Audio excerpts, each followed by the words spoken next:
tem um problema que eu não consigo ver o que eu estou passando aqui para a galera, né? Pronto, tá gravando aqui.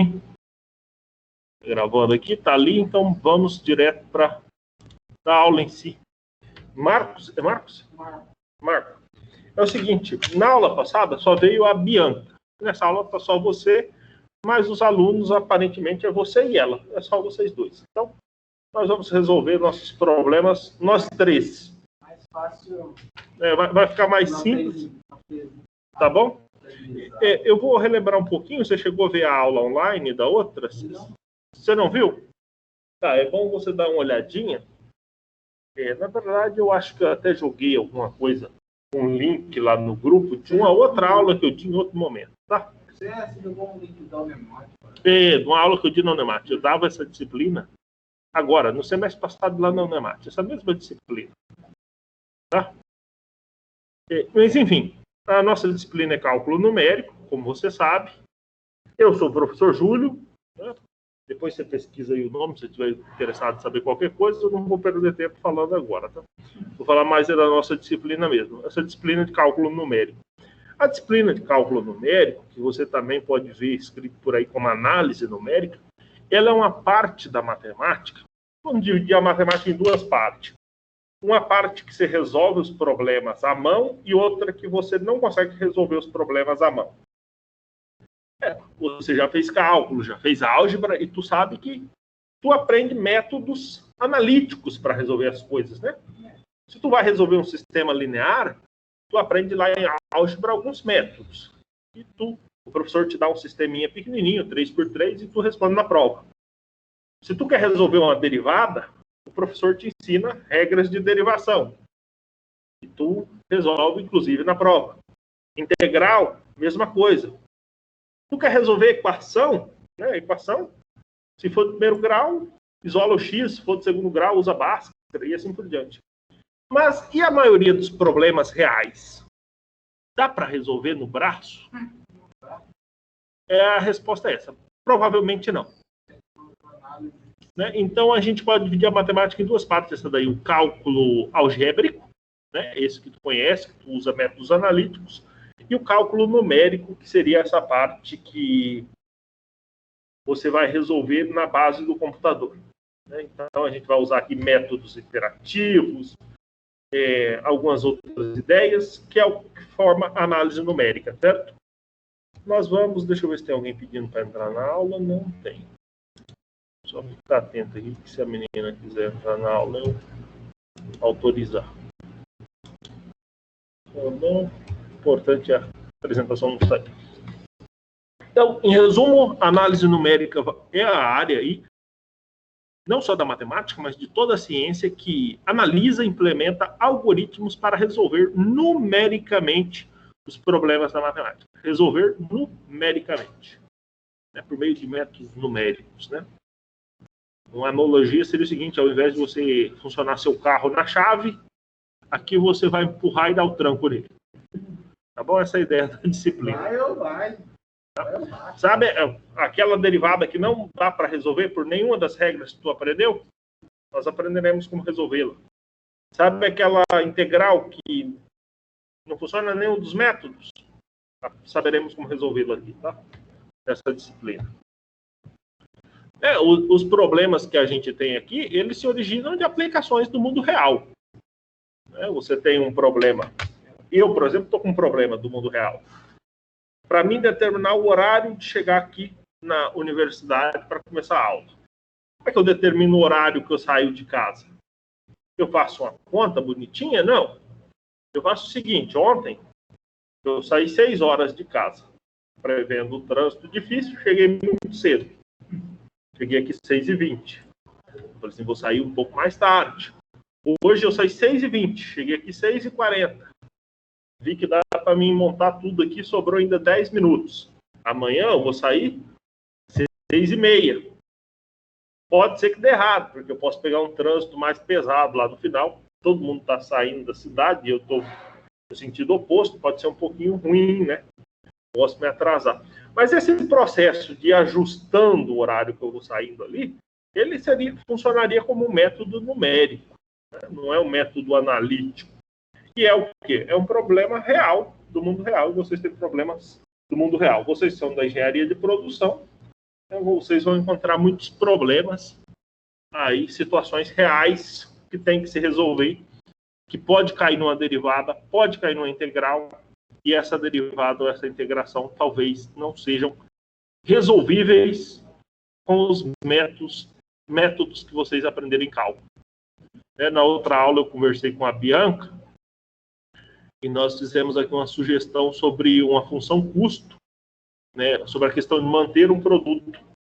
Você tem que determinar um número de produtos para comprar que não seja muito grande, porque você vai ter custo com armazenamento, mas não seja muito pequeno, porque você precisa ter o produto em estoque. Então você tinha que chegar no número ideal. Esse número ideal, normalmente ele é o máximo, o ponto máximo de uma curva. O ponto máximo, tu lembra de cálculo, que ele é encontrado por meio da derivada.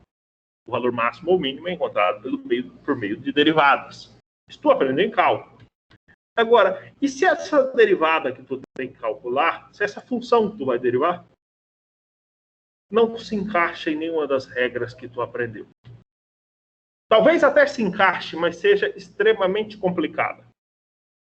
É um produto de um logaritmo por uma função trigonométrica, uma divisão, e tu fala, olha, não dá. E aí? Tu precisa resolver. O computador resolve para ti. Mas como é que o computador resolve para ti? É o que nós vamos fazer aqui. Tu vai chegar para o computador e falar, computador, resolva essa derivada aqui para mim. E aí ele vai resolver para ti, mas tu tem que contar para ele. Creio que seja por aí. Chegando? Esses tipos de problemas ocorrem nas ciências naturais, ciências sociais, na medicina e no nosso foco aqui, né? Engenharia, principalmente. Qualquer engenharia que você pensar. Essa disciplina, tu vai encontrar ela no curso de engenharia de produção, engenharia civil, engenharia elétrica, engenharia mecânica. Qualquer engenharia vai ter métodos numéricos para resolver aquilo que o cálculo e a álgebra não resolvem. Certo? Normalmente o aluno de cálculo numérico ele já fez cálculo e álgebra. Então ele já está familiarizado com sistemas lineares, com integrais, derivadas e até mesmo com a modelagem de problemas. Naturalmente. Boa noite.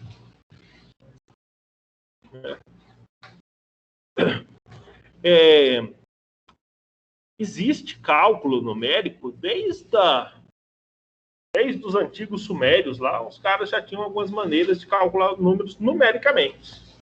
Por exemplo, há uma tábua, né, daquelas tábuas de argila, que foi calculado lá o valor da raiz de 2 por aproximação.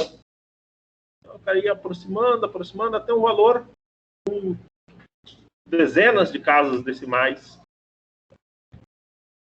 Porém, o cálculo numérico se tornou algo assim, na moda com o advento do computador. Porque aí sim, né? Hoje você pega o celular aqui, instala o Wolfram Alpha, né? E digita a integral que você quiser e o resultado sai. Né?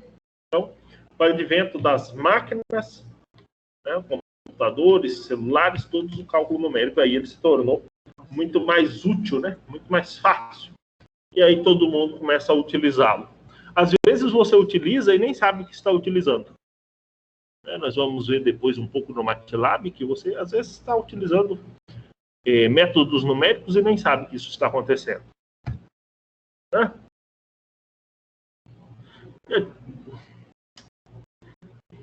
Academicamente falando, nós vamos fazer o que nessa disciplina? Nós vamos trabalhar com a implementação de algoritmos, tá? Na sequência. O que mais que nós vimos na aula passada, Bianca? Nós vimos também erros, né? Um pouquinho de erros. O cálculo numérico, ele trabalha com erro, né? Se você resolve uma integral, uma derivada lá em cálculo, ela te dá a solução exata, né? Solução exata. Aqui não, aqui a gente vai trabalhar com aproximação, forçar o resultado a sair, então aqui a gente vai trabalhar com erro. Não só por isso a gente vai trabalhar com erro. A gente trabalha com erro desde a coleta de dados, né? Se você tem um problema que você quer resolver, lá na hora de coletar os dados já tem erros. Depois, no momento que você vai modelar, você vai criar um modelo, esse modelo será impreciso. Depois, na hora de implementar, vai ter erro de truncamento, erro de arredondamento e assim por diante, né? Então, nós temos 3 principais fontes de erro: arredondamento, incerteza dos dados e truncamento. Seriam os 3 principais erros que a gente já viu isso na aula passada, né? Arredondamento, vocês sabem o que é, né? Erro de arredondamento é erro de arredondamento. Terá. Não é assim, pode ter. Terá. O computador ele é incapaz de representar as coisas exatamente como elas são na natureza. Tá? Por exemplo, se tu está medindo uma distância daqui na casa da Bianca, primeiro de tudo que já na coleta você vai pegar esse dado aproximado. É impossível que você pegue esse dado exato, né? Já está aproximado. Depois, no computador tu consegue escrever um número com infinitas casas decimais? Não consegue. O computador vai arredondar. Vai arredondar, né? Quando você digita pi ali para o computador, você acha que o computador coloca infinitas casas? Não, né? Ele vai colocar um número finito, né? Então, não tem jeito, vai ter o erro lá. E aí o que eu disse para a Bianca na aula passada é que o importante é tu saber que o erro está lá, saber aonde ele está, qual é o tamanho dele e que ele não influencia de nenhuma forma pejorativa nos seus resultados. Tu vai trabalhar numa estação de lançamento de foguetes, vai ter erro lá? Vai. Desde que o foguete não exploda, tá ótimo, né? Tá bom? Então, um deles é o erro de arredondamento, o outro é a incerteza de dados, que nós já discutimos aqui. Haverá incerteza de dados? Ah, mas com certeza. Com certeza haverá incerteza de dados. É impossível que você colete variáveis contínuas e traga para o discreto sem ter incerteza de dados, tá? Aí envolve também a questão da modelagem, né? Você encontrará equações, funções que descrevem exatamente o fenômeno físico que você tem, né? Você vai tentar fazer algo que se chegue o mais próximo possível, né? Você vai escrever matematicamente, porque você tem um problema físico, mas você quer que o computador resolva. Então, você tem que contar para o computador qual vai ser o problema. E qual que é a linguagem do computador? É a matemática. Então, você vai contar, mas não como você conta para mim, contando uma história. Você vai ter que dizer matematicamente para o computador, e aí é outra fonte de erro que você tem. Erros de truncamento, né? E aí a gente já também coloca aí a discretização, a aproximação, todas essas coisas aí. Também vai trazer mais erros ainda. Tinha um esqueminha que eu trouxe na aula passada, que é esse aqui, da modelagem. Você tem o problema do mundo real, ali no início, né? Então, já de cara, você tem os erros inerentes ao modelo, né? E a aquisição de dados. Se você tem um problema no mundo real, você vai medir, extrair os dados ali, então tu já tem erro ali de cara, de início, né? Os erros de aquisição de dados. Modelou, escreveu ele matematicamente, tu terá os erros de modelagem, né? Teu modelo tem que estar muito próximo do real, mas terá erros. E depois de modelado, contou para o computador? Tá, mas o computador tem algumas dificuldades. Dificuldades com arredondamento, por exemplo, e truncamento também. É uma outra situação aqui, né? Então, você terá erros. Resumo é isso, terá erros. Igual tu tem na sua vida, erros. Tenho certeza que tem, mas você tem que minimizá-los, né? O importante é não deixar os erros causarem problema. E a melhor forma de não deixar os erros causarem problema é saber aonde eles estão e o que eles estão fazendo. Beleza? Outra coisa que nós vimos na aula passada foi a conversão entre bases. Por quê? Porque quando a gente conta para o computador o nosso problema, a primeira coisa que ele faz é converter para a base binária, né? Nós trabalhamos no mundo que nós usamos a base 10. Curiosamente, nós temos 10 dedos. Creio que talvez seja por isso que a gente usa a base 10. A nossa civilização aqui predominou, usa a base 10, né? Mas a gente sabe que houveram outras civilizações. Os maias usavam base 20, os sumérios usavam base 60. A gente usa até hoje a base 60. Às vezes a gente nem percebe, mas a gente ainda utiliza a base 60. Mas o computador, ele trabalha com 0 e 1. Desligado e ligado, né? Então você tem 2 dígitos para formar todos os seus números. E aí você tem a base binária. E você pode usar outras bases? Pode. E aqui eu tenho 2 exemplos que a gente brincou com eles na aula passada. Aí eu converti o número 1329 para a base 5 e também converti o número 855 para a base 12. É um procedimento que funciona assim. Você pega ali o número 1329, divide ele por 5, já que você quer transformar na base 5. Dá 265. Tudo bem. O importante é o resto aqui, que é 4. Tu vai dividindo. Divide o 265 por 5. Olha o resto. Divide esse cara que tu teve aqui por 5, olha o resto. No final das contas, esses restos aqui, de trás para frente, formam um número na base 5. 20304 forma um número na base 5. Lembrando que se o número está na base 5, você tem que expressar isso, né? Tem que escrever aquele 5 sobrescrito ali. O número na base 10, tu não precisa colocar que ele está na base 10. Agora, se ele está em outra base, tem que colocar ali, né? Ali embaixo, tá? E se a gente for colocar o número, por exemplo, aqui na base 12, o procedimento é o mesmo. Tu dividirá por 12 e olhará os restos. Qual que é o único detalhe ali quando eu coloquei na base 12?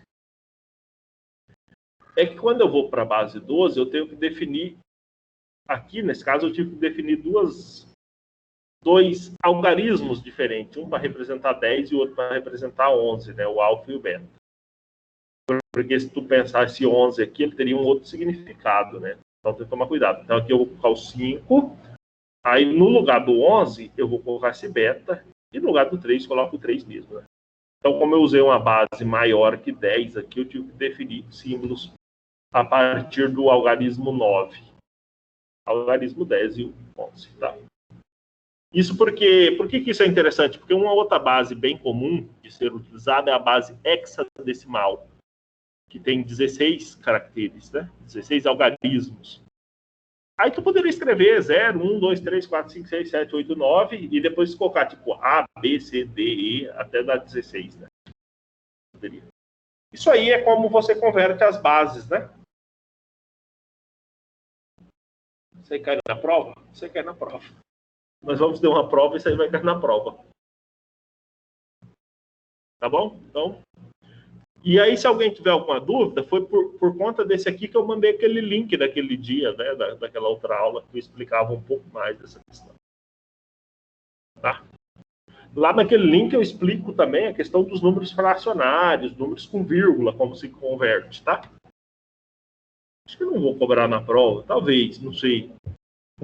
Depende. Vocês têm dúvida nisso aqui? Nessa parte aqui? Tranquilo, por enquanto, né? Por enquanto tá tranquilo. Ótimo, né? Outra coisa. Isso aqui nós não vimos na aula passada, não. Eu ia falar que é outra coisa que a gente viu, não. Isso aqui a gente ainda não vimos. A gente ainda não viu, que é a aritmética do ponto flutuante. O que é o ponto flutuante? Então, o primeiro conteúdo, a primeira unidade lá do material, tá a questão dos erros? Não, nem é a questão dos erros. Qual que é a questão que está lá? Introdução ao cálculo numérico, alguma coisa assim, né? E fala lá, e tem essa parte da conversão de bases, né? Isso aqui está na primeira unidade lá, conversão de base. E aqui logo em seguida a gente vai falar do ponto flutuante. Por quê? Por que a gente traz essa questão da conversão de base e do ponto flutuante? Por conta dos erros. Nesses lugares surgem erros. Na hora de converter de uma base para outra, tu pode ter erros. Por exemplo, um número que tem uma representação finita na base 10, na base 2 talvez não tenha. E aí o que já acontece? Já acontece um erro aí. Tá? Ou o computador fez um monte de cálculo e ele vai te devolver o resultado. Só que ele tem o resultado na base 2 lá e ele te devolverá na base 10. Só que na hora de converter, ele não encontra uma representação finita na base 10. Ele vai te responder algo aproximado. Então, a questão da base é importante porque podem surgir erros provindos dessa conversão entre bases que o computador faz. E uma outra coisa que pode surgir erro é a questão do ponto flutuante. Da vírgula, né? O número, às vezes, ele é pequenininho, mas para representá-lo, você precisa de muitos bytes, né? Às vezes é um númerozinho de nada, né? Mas a representação dele precisa de muitos bytes. Você quer ver um número interessante? A probabilidade de você ganhar na Mega Sena com aposta mínima. É nada. Quase zero. Mas para você representar, tem que colocar um monte de bytes, um monte de dígitos, né? 0,0000 até chegar no final. Né? Ou seja, o número em si representa muito pouco, mas na hora de escrevê-lo, você precisa de espaço. Isso aí pode causar alguns desastres. Eu peguei aqui lá do material de vocês, essa história aqui, ó, de alguns desastres que acontecem por conta da aritmética do ponto flutuante. Lá no material de vocês, eu também trouxe na aula passada uma fotografia ilustrando aqui o caso do foguete aqui. Cadê? Tem o foguete aqui? Enfim, alguns desastres são atribuídos a uma equivocada computação numérica. Né? Aqui a gente tem o caso de um míssil, né? Tem também, eu achei que aqui tinha... Ah, tem aqui, ó, tá aqui, ó. A explosão do foguete Ariane 5, isso aqui eu trouxe na aula passada. Né? Caso de desastres que aconteceram por conta de representação numérica. Né? Ali a gente teve o que a gente chama de overflow, né? O overflow é o quê? A memória não deu conta da representação numérica. Que coisa besta, né? Que coisa besta que explodiu um foguete. Né? Então, a gente tem que entender o erro, né? O que eu disse para você, não tem problema ter erro. Mas você tem que saber onde ele está e como é que ele está. Então, você já sabe, na representação da sua base numérica pode surgir erros. E na representação do número, por conta do ponto flutuante, você pode ter as questões do overflow ou do contrário do overflow, né? Também. Então, tem uma situação, essa situação é do material de vocês também, né? Você tem uma máquina lá, que é um sistema de representação de números na base decimal, 4 dígitos na mantissa, a mantissa é a parte decimal do número, tá? Então, você tem um espaço de 4 dígitos para a parte decimal do número, né? Você tem expoentes no intervalo 5 e menos 5. Ou seja, está te dando o quê? Limitações de representação do número, né? E aí a pergunta que tu vai ter é o seguinte: quais são os menores e maiores números que você conseguirá representar dentro dessas limitações? Como resolver essas questões? Se você trabalhar, você vai perceber. Mas isso aí a gente vai resolvendo com o tempo, tá? Então, o que você precisa para ser capaz de resolver um problema como esse que o material de vocês apresenta? Conhecer aonde surge o erro, né? Conhecer essa história aí de aritmética do ponto flutuante. Né? Para não explodir o foguete, saber que você pode ter problemas com a representação dos números, certo? A quantidade de números reais existentes é infinita. Isso aí também diria que é uma historinha lá do professor de cálculo. Ele fala assim, olha, se você desenhar uma reta numérica aqui, ó, a reta dos reais, e você pegar dois números quaisquer, xi e xj, dois números quaisquer, entre esses dois números você tem infinitos números. Não importa quem seja esses números, entre eles tem infinitos números.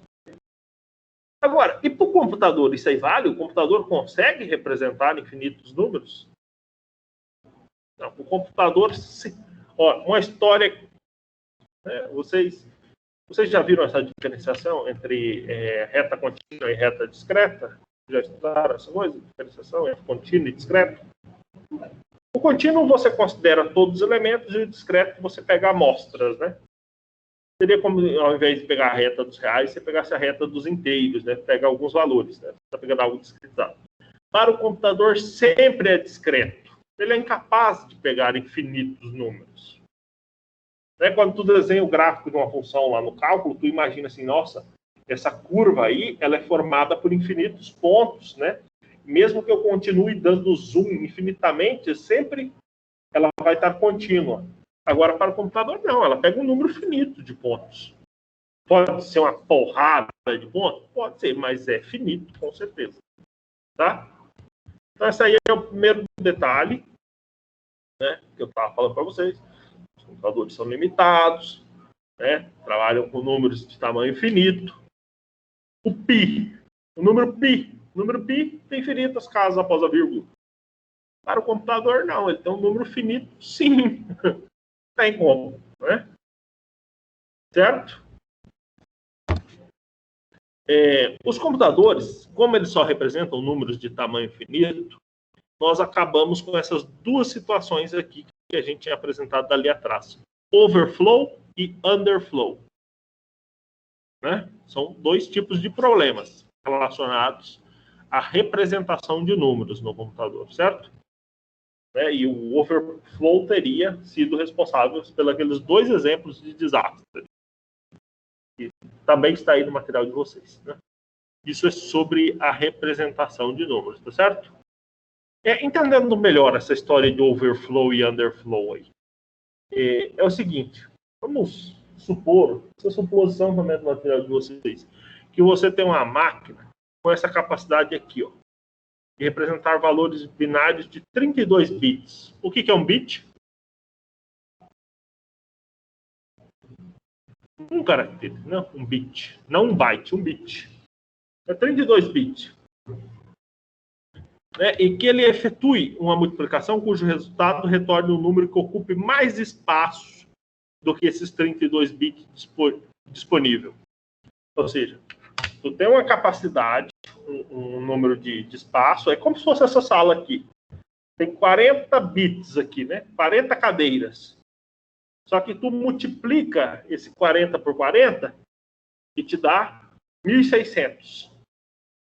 O 40 estava aqui dentro. Quando você multiplicou 40 pelo 40, beleza, tá? Mas o 1.600 não cabe aqui dentro. Vai o quê? Vai derrubar essas paredes. É o que vai acontecer ali. Se o seu computador, você tem um espaço ali de memória de 32 bits e o resultado de uma operação entre números que cabem ali, o resultado necessariamente não cabe mais ali. Excede essa capacidade. E aí tu tem o quê? Overflow. Tem um problema de memória.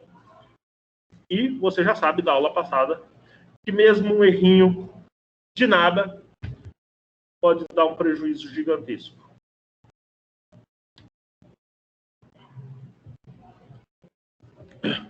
Aí só para anotar, né, algumas palavras: underflow, overflow e bit. Né? Underflow, como eu disse para vocês, é quando você tem um resultado abaixo do menor valor representável. Overflow é o over, né? É o estouro da representação. E o bit, né? O bit é o bit, foi bit mesmo que eu falei, né? Não foi byte, foi bit. O bit é o binary digit, né? É a menor unidade de informação, né? Que você pode representar por 0 ou 1. falso ou verdadeiro. Isso aí está no material de vocês, tá? Vocês estão até vendo aí, ó, que eu de um print lá do material ali, só o vocabulário.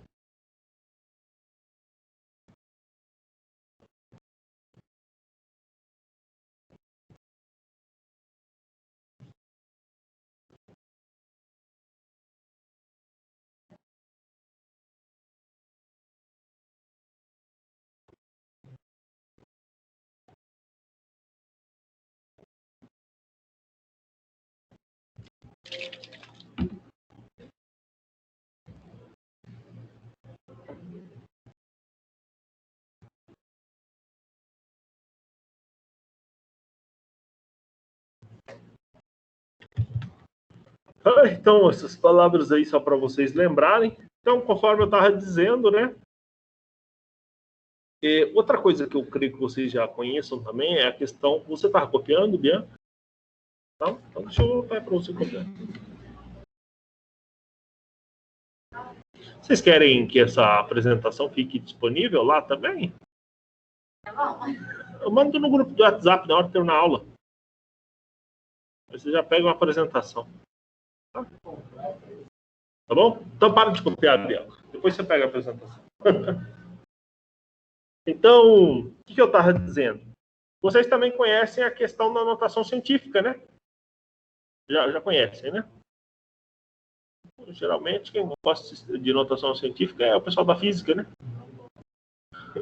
Notação científica é muito útil para quê? Para escrever um número muito pequeno ou um número muito grande. Mas, às vezes, vai criar algumas situações, né? Vou trazer para vocês aqui, ó. Olha ali, o número 0.000005 é um número o quê? Muito pequeno, certo? Vocês concordam comigo que é muito pequeno? Mas cai naquela história que eu falei antes. Ocupa muitos dígitos. Se tu representar ele igual ele está ali, ó, ele ocupa 1, 2, 3, 4, 5, 6, um monte de dígito, né? Ocupa um monte de dígito. E aí você tem algumas possibilidades. Por exemplo, a notação científica. Escreve 5 vezes 10 na menos 7. Concorda que ali tu está usando menos espaço para representar ele daquela forma? Certo? Computacionalmente, você pode escrever como 5e na menos 7. O que seria isso? Exponencial, né? Então, porque no MATLAB, por exemplo, que vocês acredito que vocês vão usar, talvez, a gente usa exatamente essa carinha aí, né? A gente não escreve elevado a 10, né? Escreve exatamente dessa maneira que está aí. O E é o indicador de que há um expoente ali, no caso, menos 7, tá? Enfim, está escrito a mesma coisa que 5 vezes 10 na menos 7, tá? E a ideia disso aí é representar o número com a menor quantidade de dígito possível. Isso. Certo? Agora vamos pegar outro número. Aqui mais embaixo aqui tem um número grandão aqui. Gigante, né? Ele pode ser escrito como notação científica também ali, 5,53 vezes 10 na 15, né? Ou, de outra maneira aqui, em ponto flutuante, né? 5,53 e 15, né? Representando a mesma coisa. Só que esse segundo aí tem um detalhe, né? Qual que é o detalhe dele? Essa representação aí tem, né, então, vamos dizer assim, tem uma poeira aí escapando, né? O primeiro não tinha, esse tem. O importante é só você saber que existe, né? Não tem problema você ter erro. O importante é você saber que você tem o erro e aonde ele está. Então, vamos falar um pouco sobre a representação dos números, né? Vamos começar com números inteiros, representação de números inteiros, tá? Você já sabe que dá para escrever o número na base 10, certo? Né? Então, não há dificuldade em representar o número inteiro do computador. Né? Todo computador trabalha com a base B, sendo B maior que 2, né? E escolhido como potência de 2. tá? Para ilustrar isso aí, né? Considere um número inteiro n, não pode ser zero por razões óbvias, né? Ele vai ter essa representação aí que a gente já tinha visto na aula passada, né? N no menos... Enfim, deixa eu colocar isso aí em exemplo, porque do jeito que tá aí fica estranho. Vamos colocar em exemplo que vai ficar mais bonito que isso aí. Olha ali o número 1885 na base 10. Como fica esse número armazenado? Ali, ó, se você olhar o 5 lá do final, ele está multiplicado por 100. O 8 está multiplicado por 101, né? O outro 8 por 102 e o 1 por 103, né? Então, ele vai ser armazenado como n menos 3, né? Seguindo a regra lá de cima, né? N menos 3, n menos 3n, né? Menos 2n, menos 1n vezes 0 no final. Seguindo essa representação que está aqui em cima, aqui, essa representação aqui. Lembrando que esse número está representado na base 10, né? Aqui é a questão do armazenamento, certo?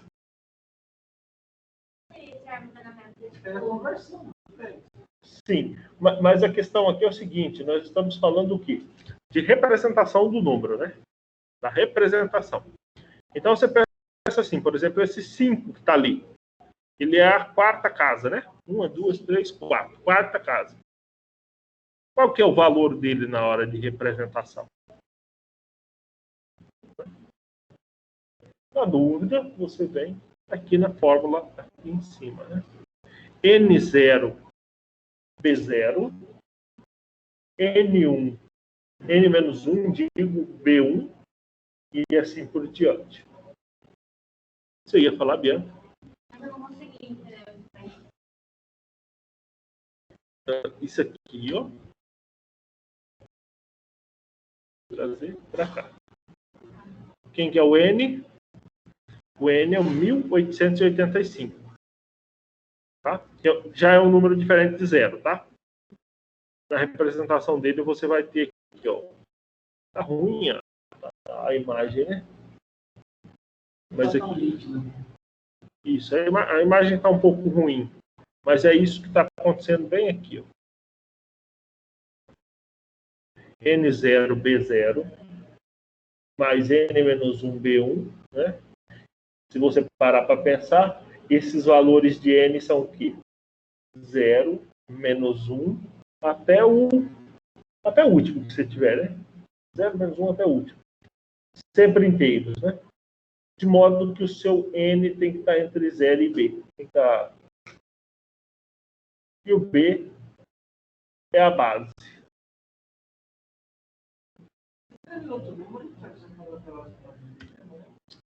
Pessoal, se eu colocasse outro número aqui, se eu colocasse 2002, 2125. Se eu quisesse representar 2125, como é que seria? Começaria pelo 5 ali, correto? Na base 10. Então, seria 5 vezes... Né? Se a gente começar com o 10, seria a mesma coisa disso aqui. Seria 5 vezes 100. 5 vezes 100, né? Depois, mais 2 vezes 101. Eu não entendi por que desse 101. Por quê? O que é o 100, o 101, o 102 e o 103? É a casa desse mal que estão falando? Exatamente. Deixa eu fazer a conta aqui. Ficaria 202. 201. Ah, faz a conta inteira aí. Se você fizer, tem que dar lá, né? Deixa eu fazer 202. Mais.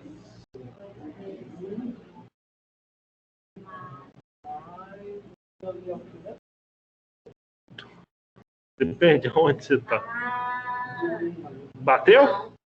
Bateu ou não? Deixa eu apagar.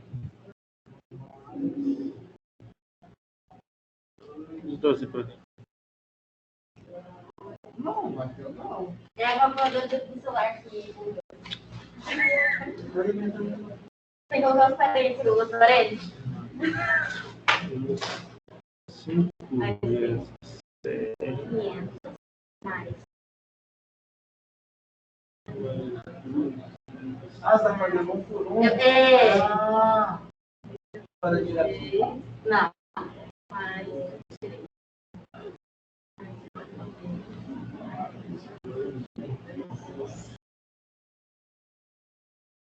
Uai, não deu certo. Não deu? Mas isso aí é questão do armazenamento, tá? Não sei se... Achei que dava, né? Não dá nada? Não bateu? A do exemplo, não. Deixa eu ver de novo.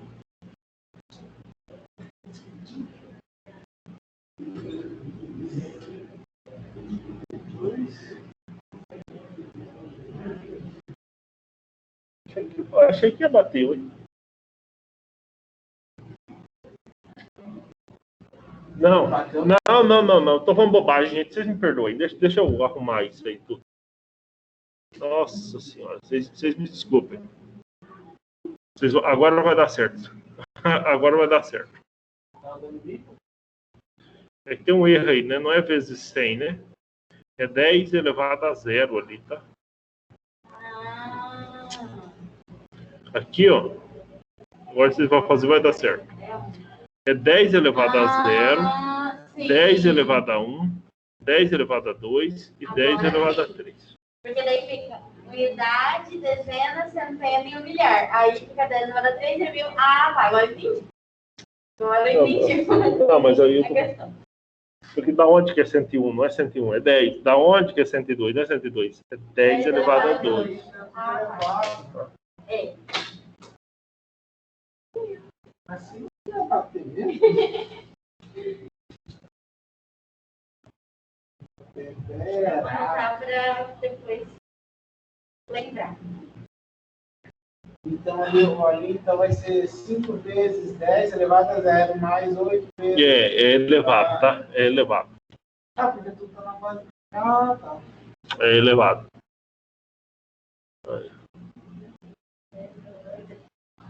Qual que é o número mesmo? 2000? Tá. Eu tava fazendo bobagem aqui, olha só. Mas é representação do livro também, né? Não, tá errado. tá errado. Livro, né? Isso é verdade, tá errado. A representação do livro tá...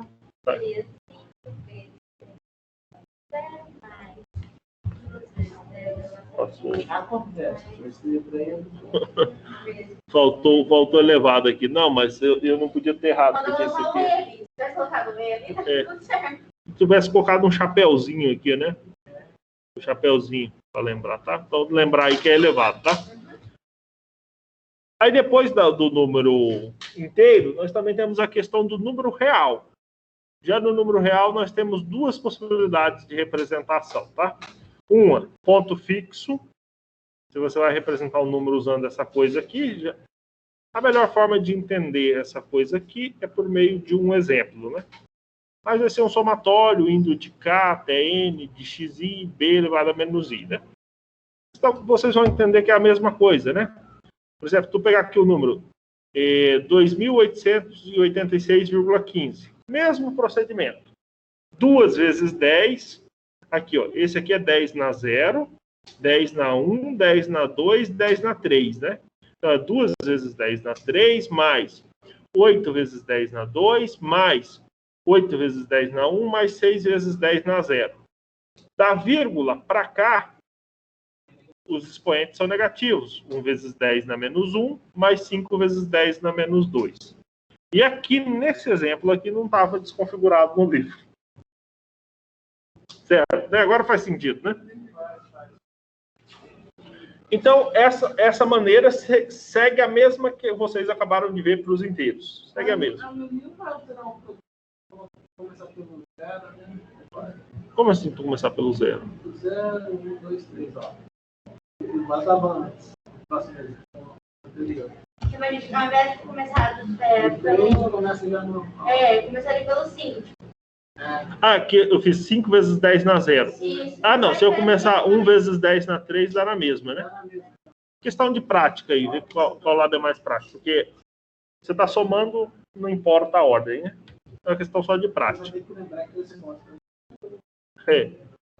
É só lembrar que, tipo assim, o 2, 1000 é 2 elevado a 10 ao cubo. 10 ao cubo, isso. Sim. A ordem... E 1000 é 10 ao cubo, é isso aí que tem que lembrar. Tá? Essa daí é a representação do ponto fixo, é a mesma que vocês viram antes. Como é o número real, tu tem que lembrar que da vírgula para a direita os expoentes serão negativos. Mas existe outra maneira também, que é a chamada representação em ponto flutuante.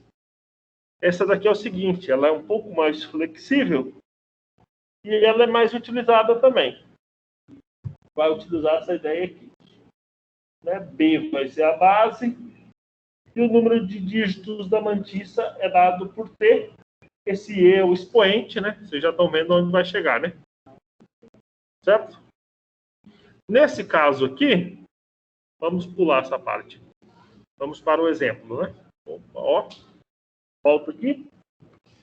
Estamos interessados nessa coisinha aqui. Eu ainda estou incomodado com aquele exemplo lá do 10 elevado. Ainda tá aqui na minha orelha aqui. Essa é a representação. Vou pegar, ó. Uma coisa vezes B elevado a E. Né? Uma coisa vezes B elevado a I, né? De certa forma. Está copiando ali, vou esperar ele copiar para me passar lá para frente.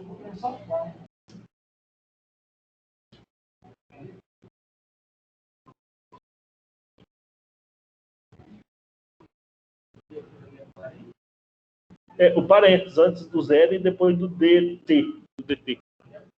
É DT. É D1, D2 até DT. T é o número de dígitos da mantissa. Mantissa após a vírgula.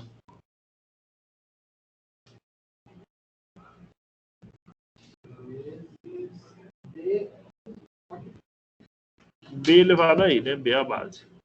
Então, se a gente for colocar na prática, né?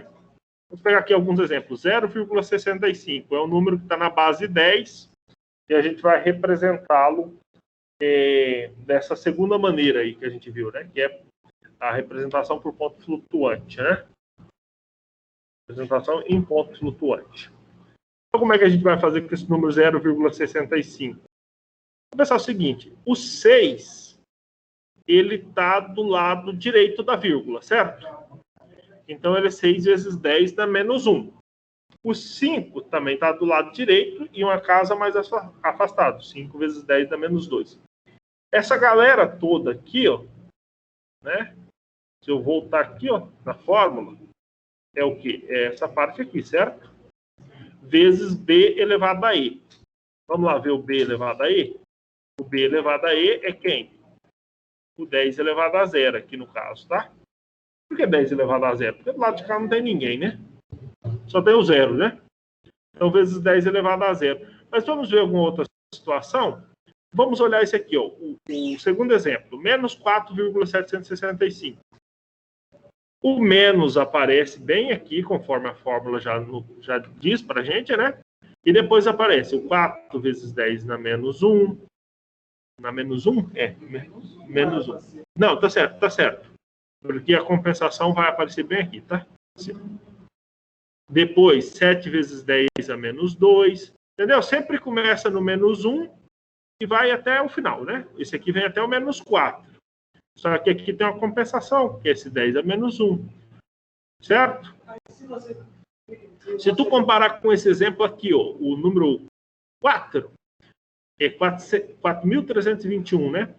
Ó, tu tem o primeiro 10 na menos 1, o segundo 10 na menos 2, 10 na menos 3, 10 na menos 4, 10 na menos 5. Só que esses caras estão multiplicados por 10 na quarta. Então, tu pensa que esse 10 na quarta, ele cancela com o cara que está aqui dentro, né? Por exemplo, se eu pegar o 10 na quarta e multiplicar por 10 na menos 5, dá 10 na 1. Dá 10 na menos 1. Mas eu posso fazer tipo esse positivo que vai dar o mesmo resultado ou não? Aqui, se tu colocar positivo... Igual a maioria. Se tu coloca igual tu fez antes lá, tu volta no método anterior. Esse é um novo método. Isso. Porque aqui, ó, esse 10 a 4, olhando aqui nesse aqui, ó, no 4. O 10 a quarta, o 10 a menos 5, dá 10 a menos 1. que é justamente o que esse 6 aqui representa. Se tu pegar o 10 à quarta com o 10 na menos 1, dá o quê? Dá 10 à terceira. E esse 4 aqui realmente é 4 vezes 10 à terceira. É só uma maneira diferente. Você tem duas maneiras de fazer a mesma coisa. A primeira, representação em ponto fixo. E a segunda é a representação em ponto flutuante, que é a mais comum, é a mais utilizada. Mas você vê que chega no mesmo lugar, certo? Vocês viram aí que morre no mesmo lugar. Tá? Isso aí encerra o bate-papo da introdução do cálculo numérico com isso aí. Tranquilo isso aí, gente? Na hora que vocês forem ler o livro, vocês cuidado com a falta do expoente, tá? E aí, o que acontece, gente? Como a gente tem 2 feriados aí, eu tive pensando, eu com meus botões, pensando no que fazer. Eu venho 2 feriados, aí vem uma aula, depois a avaliação oficial. Certo. 2 feriados na festa? Não é algo que aconteça nas minhas outras disciplinas. Então aí... Então aí eu estava pensando. Nós temos 4 unidades. Eu quero trabalhar 2 antes da primeira avaliação oficial e 2 depois. Certo? Tá. Uma unidade morre aqui em aritmética do ponto flutuante, a primeira unidade. Que é o que eu vou cobrar na prova de vocês. Tudo bem? Ok. Então, vocês se lembram? O professor vai perguntar sobre os erros, vai perguntar sobre a conversão de base, vai perguntar ali, represente esse número utilizando a representação do ponto fixo. Represente esse número utilizando a representação em ponto flutuante. Vai ter uma perguntinha bobinha assim. Essa é a primeira prova, tá? A primeira prova vale pouca coisa, então nem vou pegar no pé de vocês. Rapaz. Não pensa assim, não. É pela primeira prova que a gente reprova. É na segunda que eu... Não, é pela primeira prova que a gente reprova. A segunda prova. Segunda não. Mas, enquanto isso, o que acontece? Acontece que a gente tem esse outro tópico aqui, que é a unidade 2. Zeros reais de funções reais. Eu não sei como está escrito lá no livro, esse título aí, mas é alguma coisa desse tipo. Mas, no final das contas, zeros reais de funções reais. Esse tópico, nós vamos abordar ele hoje, falar o que é, e nós temos 4 métodos para resolver. Esses 4 métodos será já o trabalho de vocês. Parcial. Beleza? E essa parte vai dar mais trabalho do que a prova, mas é a parte mais gratificante da disciplina. E a gente resolve também esse problema de ficar sem... Porque eu achei que se eu cobrar esse conteúdo da prova, vai ficar meio esquisito, né? Porque a gente fica 15 dias sem ter aula e eu já chego largando uma prova sobre o conteúdo que a gente vai ter um encontro só, né? Aí eu achei que era melhor eu cobro na prova só a unidade 1, tá? Então vocês podem anotar, na prova, unidade 1. A unidade 2 vai ser o trabalho, tá? Não vou cobrar na prova para não... Se a gente tivesse aula seguida, eu ia cobrar as 2. Mas como não vai ter, aí eu vou dividir dessa forma. Acho que fica melhor. Vocês têm alguma reclamação? Querem mudar? Tranquilo? Isso eu queria saber. Quando que a gente se vai não é dia 15? Por favor. É dia 15, né? É na outra semana. É na outra. Então, mas É verdade. é um dia depois do feriado. Deixa eu olhar o calendário aqui. É dia 15, né? Pelo amor de Deus. Deixa eu ver aqui de novo. Não me deixa louca desse jeito. Deixa eu ver aqui. Eu não cerebro cortar. Deixa eu ver aqui as mensagens. Tá corrido demais. Só um pouquinho. Aí hoje a mensagem do chefe, 8 horas da noite. Ai.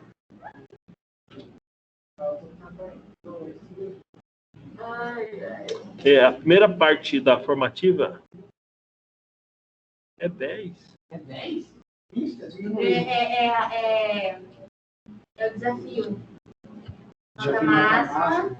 E tem mais alguma coisa, né? Ou é só o desafio nota máxima?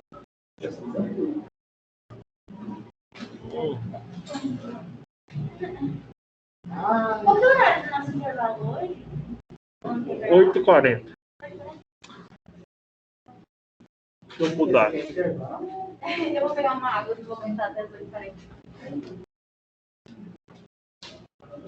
Vou fazer um esquema aqui com vocês aqui. Eu vou dar a nota para vocês igual o banco dá dinheiro.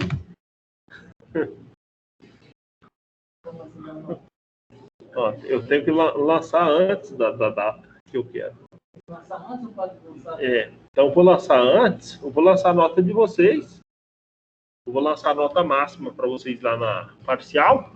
Faz assim, pelo menos, então. E vocês vão ficar me devendo essa nota, entendeu? Não, faz assim, do jeito que eu vou falar para não negociar, para falar eles a fazer a unidade 1 e 2 do portal, entendeu? Não, mas é que eu quero fazer o trabalho realmente. Aí mais o trabalho, né? Não, mas nós vamos fazer o seguinte.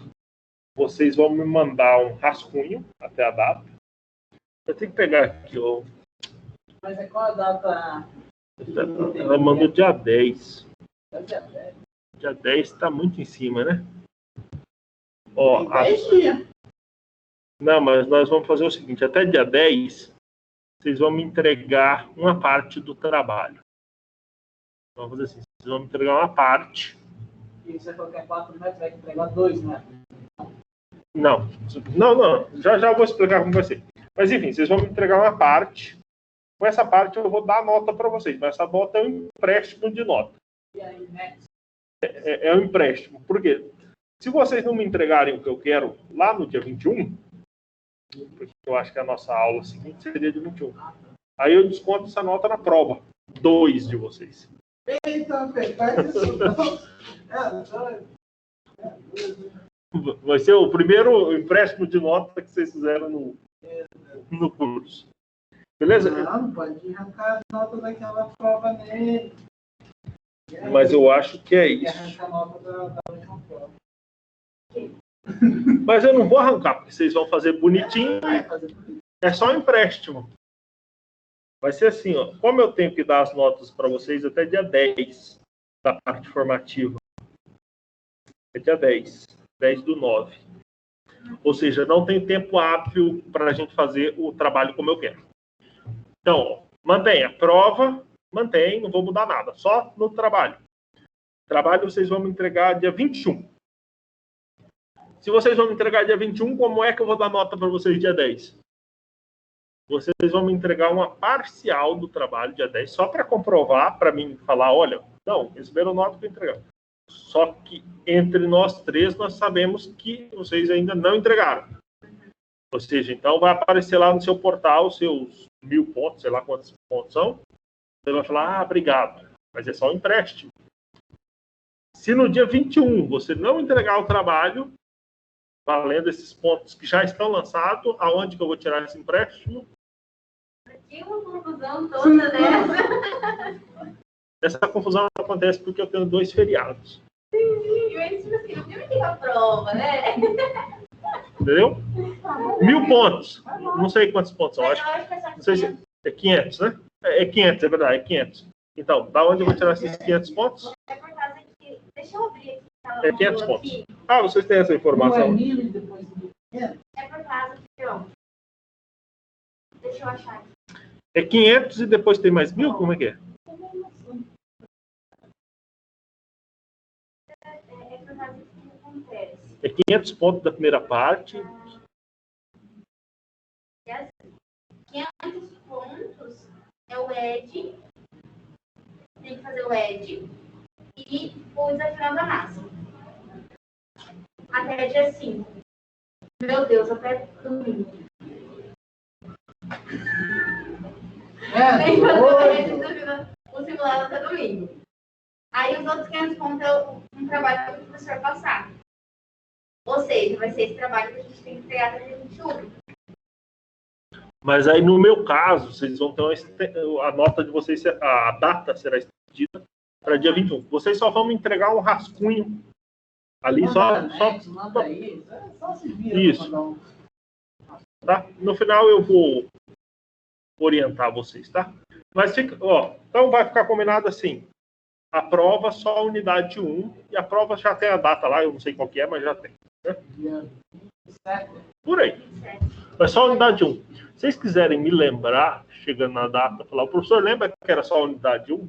Às vezes é bom... Com certeza, pode deixar. Eu vou colocar até um lembrete. Às vezes é bom me lembrar antes da prova.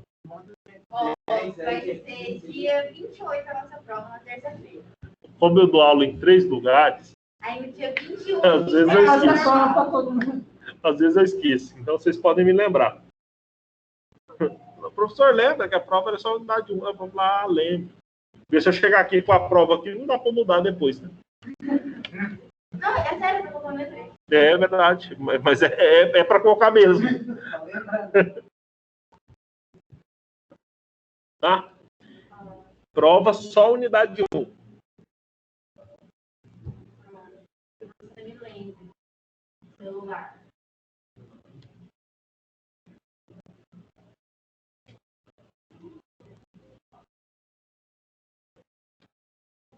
E aí o trabalho, então, fica assim. Eu vou emprestar para vocês as notas, mediante uma garantia ali, que um rascunho, vocês vão me emprestar e vou tirar naquela avaliação, aquela que vale mais, que é a segunda avaliação oficial. Entregou o trabalho, não tem motivo para temer.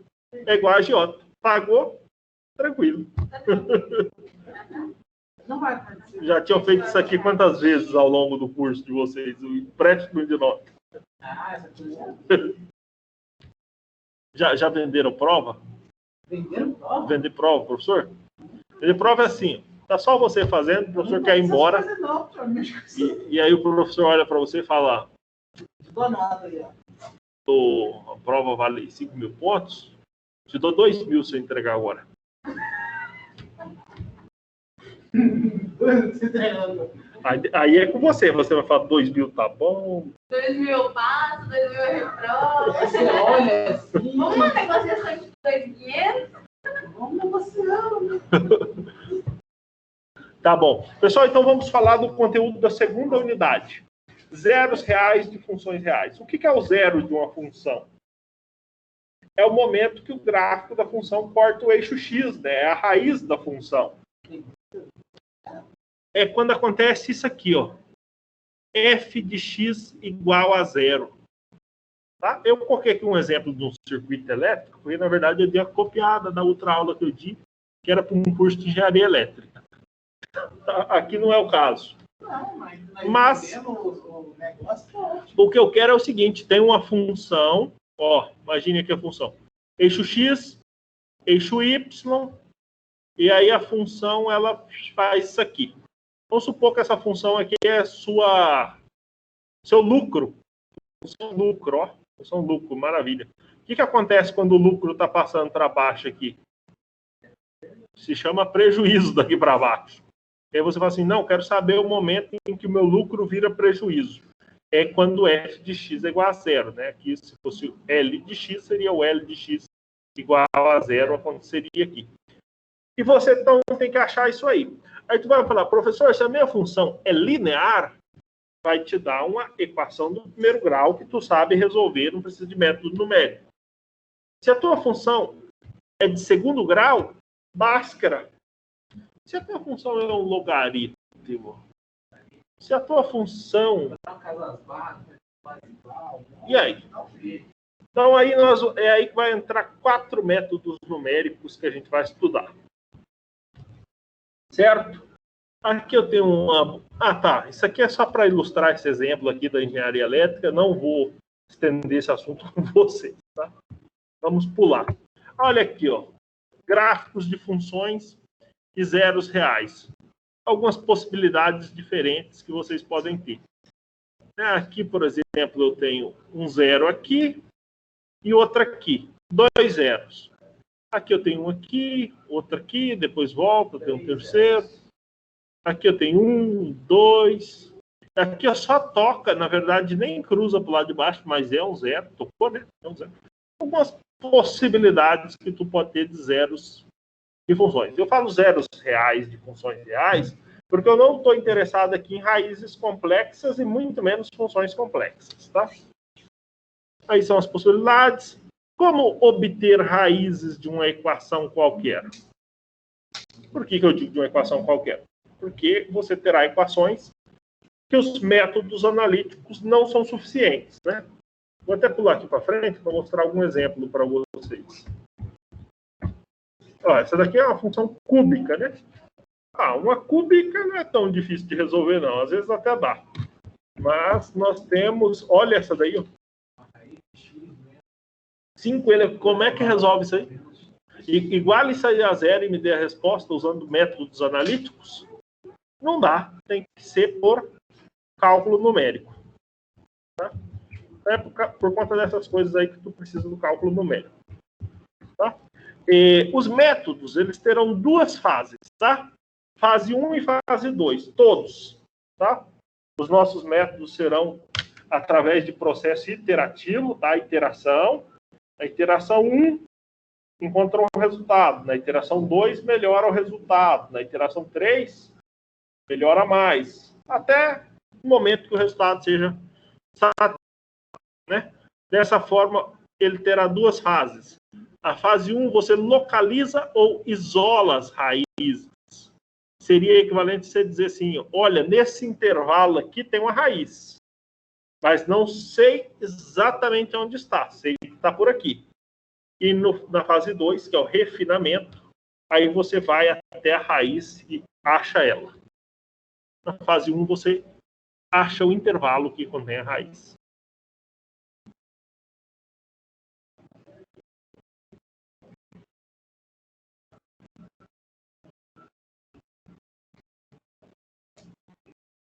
Beleza? Então, vamos lá. Primeiro, a gente vai começar com a fase 1. Isso. A fase 1 é igual para todos os métodos, é a mesma coisa. Você quer achar o intervalo onde estão as raízes. E a maneira mais fácil é através de exemplos. Mas antes do exemplo, eu preciso apresentar um teorema de cálculo. Tá de cálculo. Você vê que a gente puxa muito cálculo aqui. Que é esse aqui, ó. Se f de x é uma função contínua no intervalo AB, e se f de A vezes f de B dá um número negativo, significa que entre A e B existe um zero da função. O que eu quero dizer com isso? Isso aqui, ó. Olha só. Aqui o f de A é um valor e o f de B é outro valor. Quando eu multiplicar o f de A e o f de B, vai dar um número negativo. Por quê? Joguinho do sinal, né? O f de A é negativo, o f de B é positivo. F de A vezes F de B dá negativo, né? O teorema falou ali, deu negativo. Então, quer dizer o quê, então? Que o gráfico aqui, ele cruzou aqui no meio em algum lugar. Então, tem uma raiz aqui, né?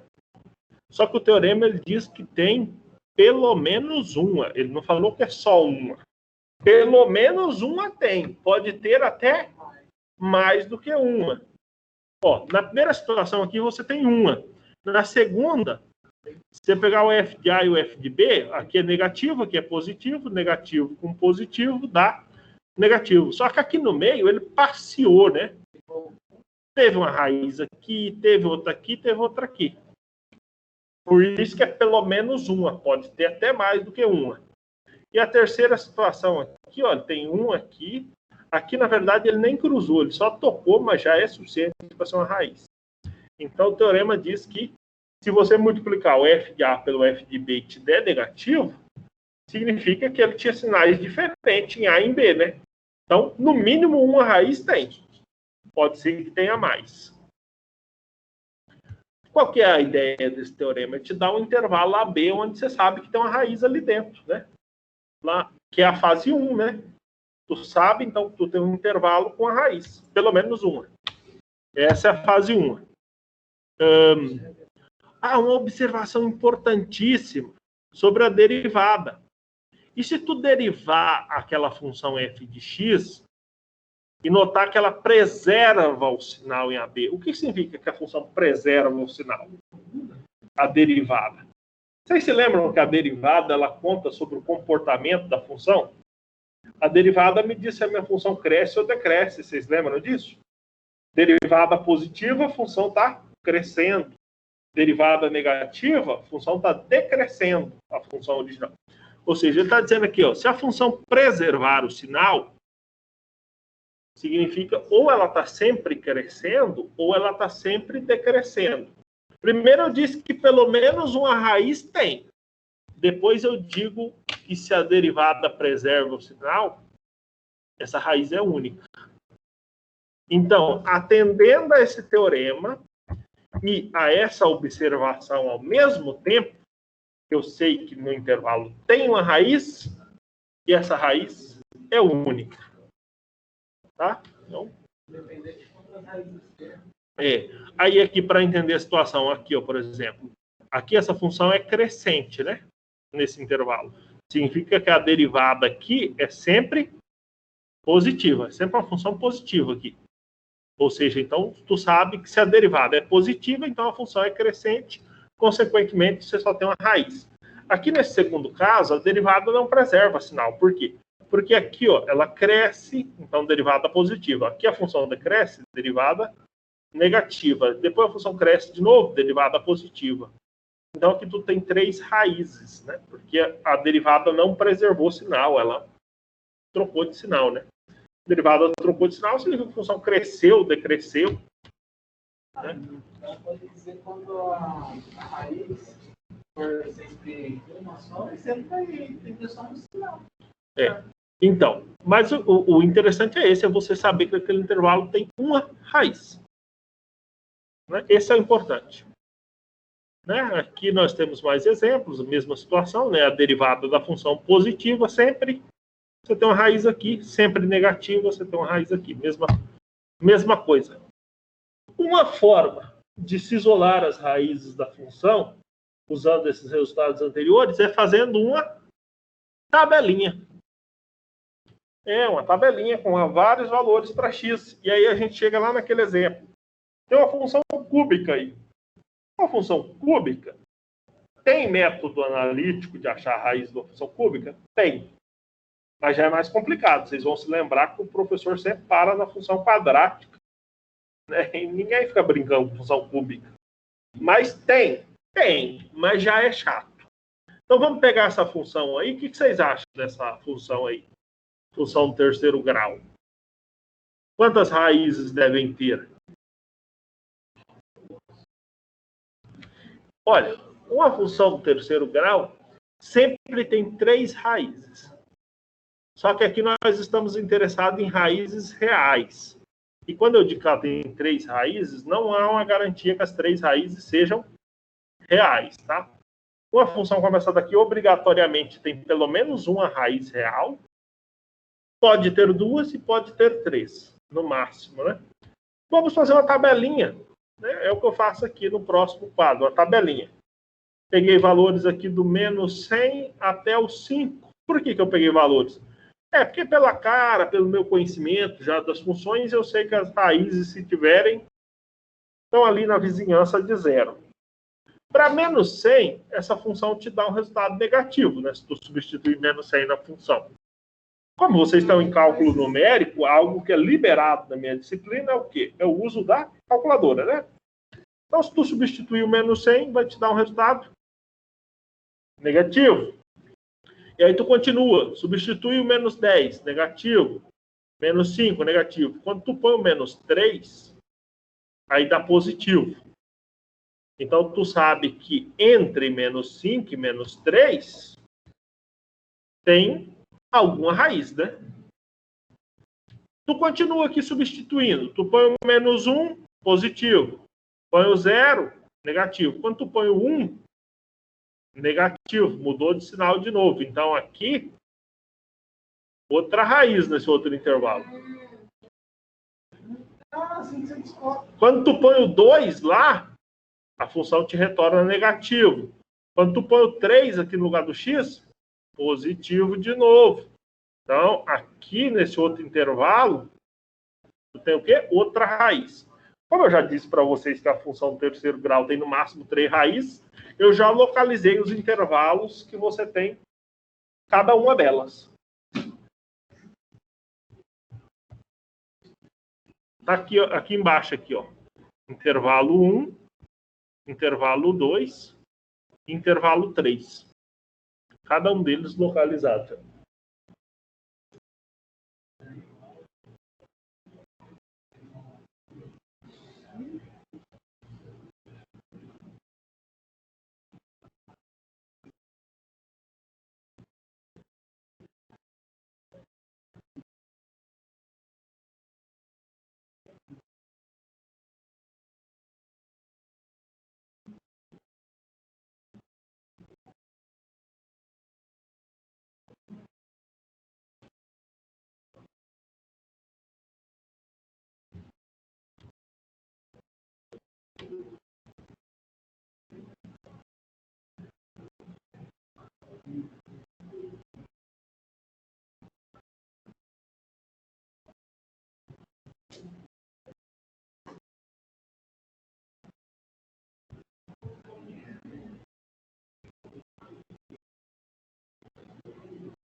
Beleza? Então aí você tem 3 intervalos. Cada um vai ter uma raiz. Né? Qual que é a derivada dessa função aqui? Só para desencargo de consciência. F' de x. Derivar essa função aí não é difícil não, né? X ao cubo vai ser 3x ao quadrado. Menos 9, né? 3x ao quadrado menos 9, se você substituir os valores entre, por exemplo, 5 e menos 3, que tu sabe que tem uma raiz, vai dar sempre o quê? Positivo, né? Vai dar sempre positivo a derivada desse intervalo. Ou seja, ela preserva sinal. Então, tu sabe que a função só cresceu desse intervalo aí. Isso. Eu imagino que é uma situação assim, ó, imaginando. A função ela deve ter feito assim, ó. Algo assim. Função cúbica, né?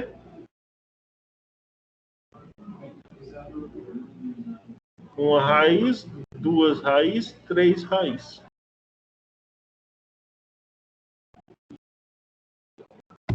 Então vamos lá.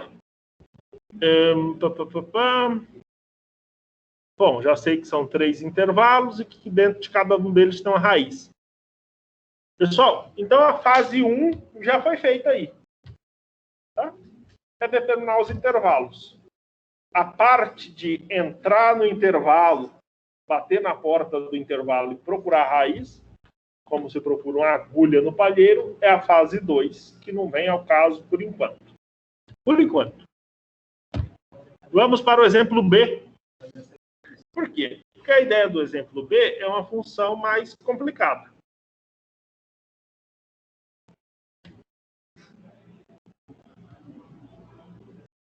O domínio dessa função aí vai ser o quê? Vai ser... X não pode ser negativo, né? Porque tem uma raiz ali, vocês concordam comigo? Então o domínio vai ser R+. Por conta da raiz, porque eu estou falando só de funções reais. Então, você já sabe que o domínio são só os positivos. Então, na hora de fazer a tabela, vocês nem precisam se preocupar com x menor que 0. Só x de 0 em diante, né? X, f de x. 0, 1, 2, 3. Para 0, aqui vai dar 0 e aqui vai dar e elevado a 0 é 1, né? Então vai dar menos 5. Vocês concordam para mim que para 0 dá menos 5? Raiz de 0 é 0. E elevado a 0 é 1. Menos 5 vezes 1, menos 5, né? O importante é que é um número negativo. E para 1? Para 1 vai dar o quê? Vai dar raiz, vai dar 1 elevado a 1 é i. No caso, e elevado a menos 1. Sei lá, mas vai dar algo negativo também. Vocês podem usar a calculadora, né? Porque o computador, quando você pedir para ele, ele vai usar a calculadora dele, né? Vai dar algo negativo aí. Mas aí, raiz de 1 menos 5 e elevado a menos 1. Mas vai ter uma hora que ele vai ficar positivo, eu não sei se é no 2 ou no 3. Mas vai ficar positivo. No 2 já fica positivo, né? Pronto, já encontrei o intervalo aí, né? Do 1 ao 2 tem uma... eu posso dizer que tem pelo menos uma raiz aí entre 1 e o 2. Para mim garantir que essa raiz é única, eu teria que olhar para a derivada dessa função. A derivada dessa função aqui, f' de x, raiz de x pode ser escrito como x elevado a meio. Vocês lembram disso? Raiz de x é igual a x elevado a meio. E aí, para derivar x elevado a meio, nossa, é uma bosta, né? Porque fica... O meio cai multiplicando, né? Fica meio x. E aqui fica meio menos 1, que fica menos meio. Então, aqui é meio x elevado a menos meio, vezes menos 5, vai ficar mais 5, porque esse menos do x vai cair multiplicando. Então, vai ficar 5e elevado a menos... Não, aqui é um e, né? Menos x. E aí tu vai verificar se a derivada mantém sinal entre 1 e 2, né? Ah, sei lá, complicado aí. Só o computador para me dizer se ela mantém sinal ou não. Cadê o computador agora? Mas, resumo. Em resumo, eu sei que entre 1 e 2 tem pelo menos uma raiz. Né? Para mim saber se essa raiz é única, eu tenho que calcular a derivada, né? Que é o que a gente estava fazendo ali. Vocês veem que se confirma aquelas contas que eu estava fazendo, né? 1 sobre 2, raiz de x, né? Eu tinha o x elevado a menos meio, se eu trazer ele para baixo, fica x elevado a meio. Mais 5 elevado a menos x. E segundo o meu slide aqui, isso aqui é sempre positivo. Será que é sempre positivo? É, sabe por que que é? Porque vocês lembram que o domínio são só apenas os reais positivos? Né? Então, esse raiz de x aqui não pode ficar negativo, vai ser sempre positivo. Eu teria que analisar a função exponencial. A função exponencial, meus amigos, ela assume números negativos? Essa daí, e elevado a menos x.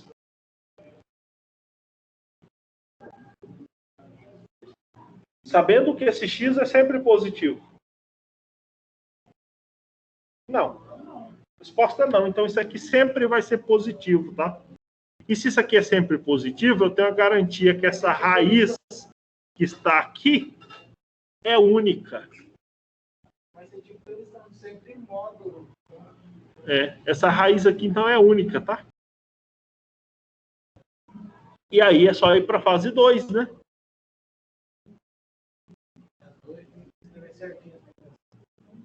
A fase 2 são os métodos que aí virão mais para frente. Tá? Observação, se a função, o produto f de A por f de B for maior que zero, então a gente pode ter várias situações. Né? Nós podemos não ter nenhuma raiz, podemos ter uma raiz ou podemos ter mais raízes. Né? Isso se for maior que zero, tá, gente? Porque antes nós estávamos falando, se fosse menor que zero, teria pelo menos uma raiz. Mas se for maior que zero, não quer dizer que não tem raiz, vocês estão entendendo? O teorema diz assim, se é menor que zero, tem raiz. Se é maior, depende. Sabe por quê? Olha aqui, ó. Aqui, entre o A e o B não tem nenhuma raiz.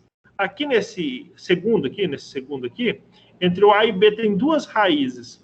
Se o teu B tu tivesse pego aqui, o produto de f de A por f de B seria negativo.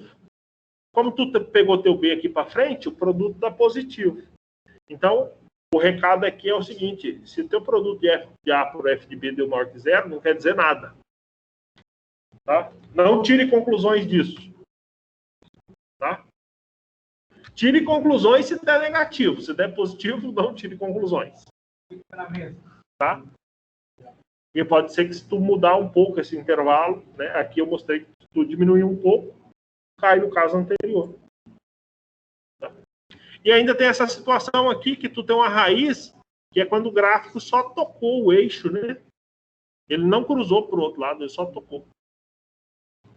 Tem essa possibilidade, tá?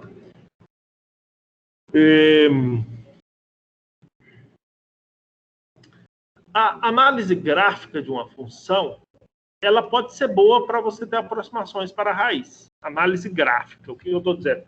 Você conhecer o gráfico da função. Por exemplo, a função cúbica, vocês notaram ali que eu, só de olhar nela, eu já desenhei o gráfico dela. Significa o quê? Que eu tenho familiaridade com o gráfico, né? E já consigo ali só. Mas já aquela segunda função ali, aquela do raiz de x, aquela ali, eu não sei como é que é o gráfico dela, para falar a verdade.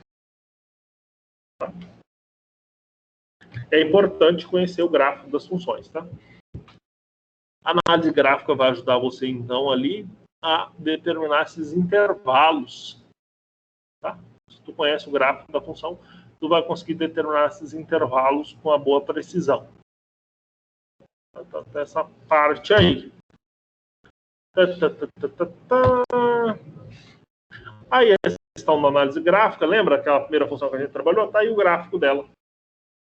Tá? A gente tinha dito que ela tinha uma solução entre menos 5 e menos 3, né? Ela tinha outra entre 0 e 1, se eu não me engano. E a outra entre 2 e 3. Pintando aqui. Ó, a gente determinou esses 3 intervalos lá naquela hora.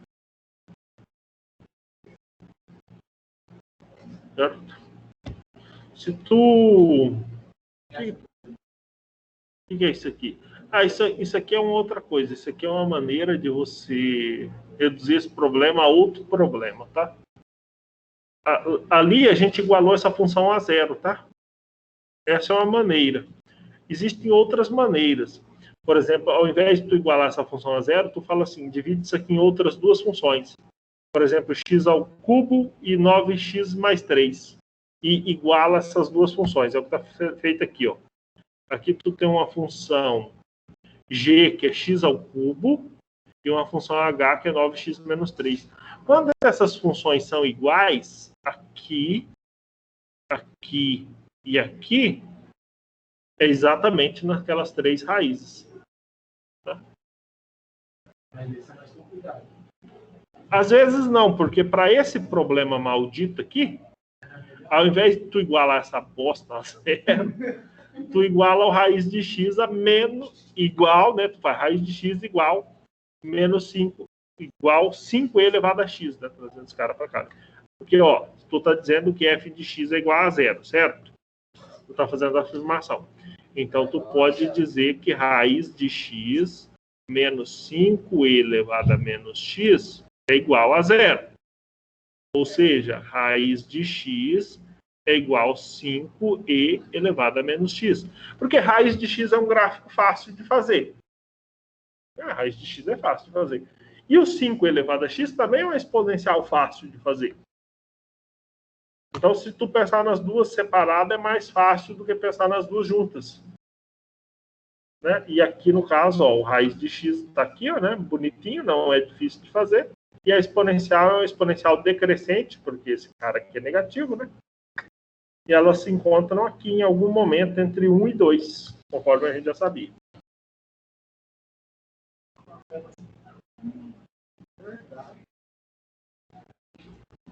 Tá.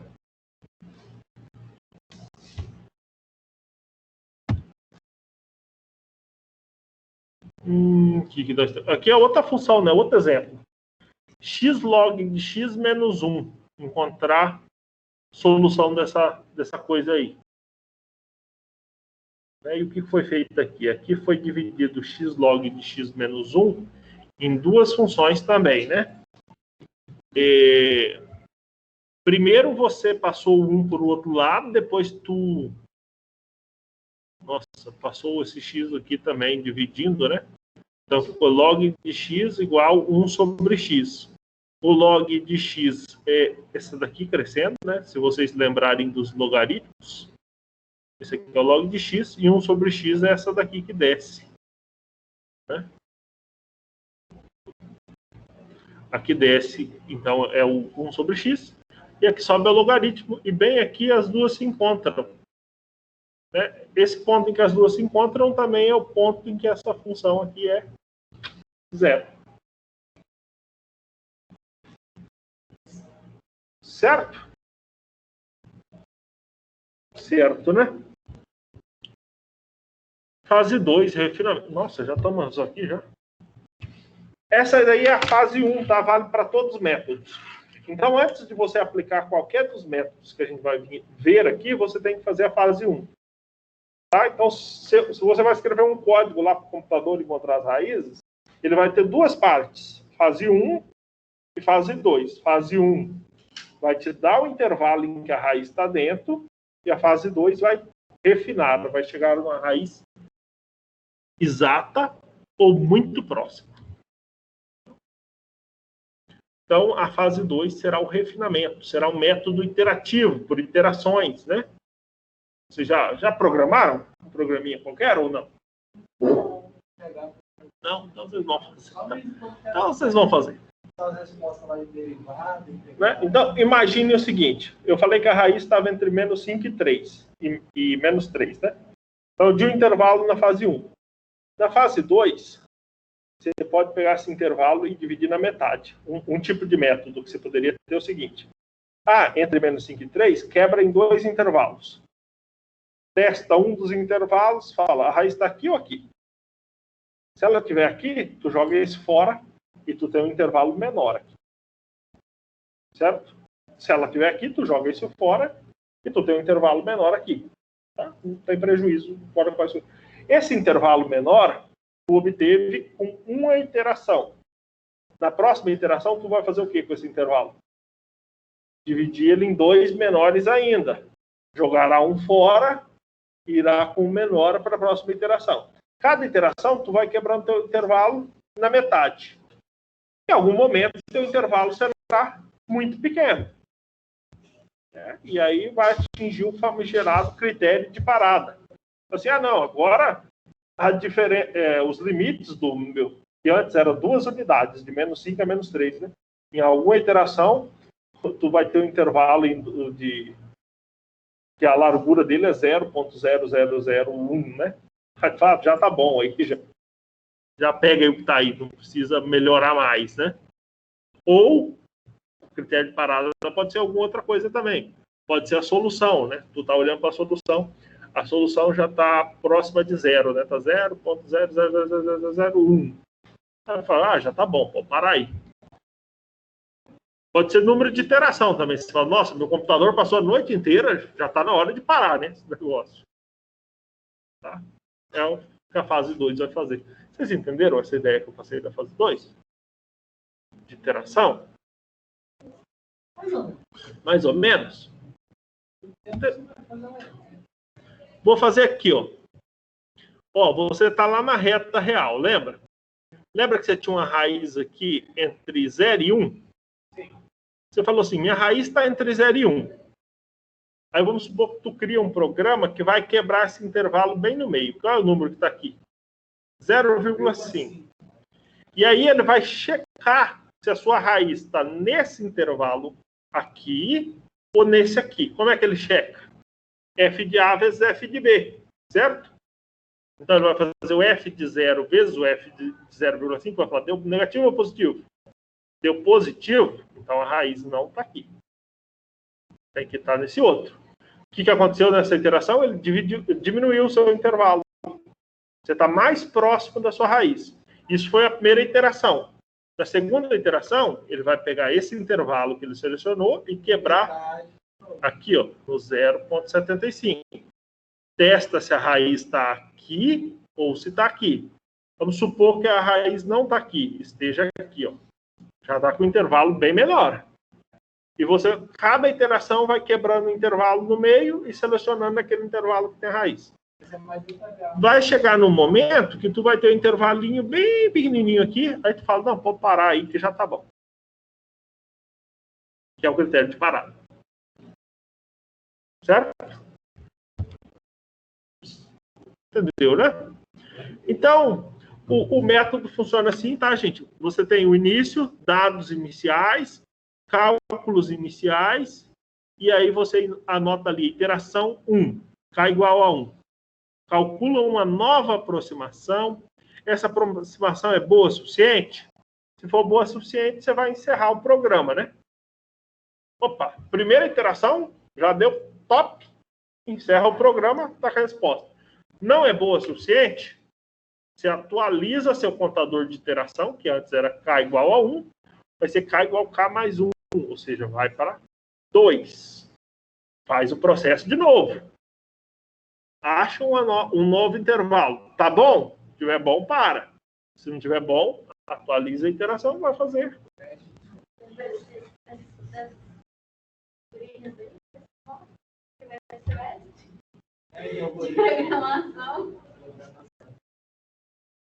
Aí.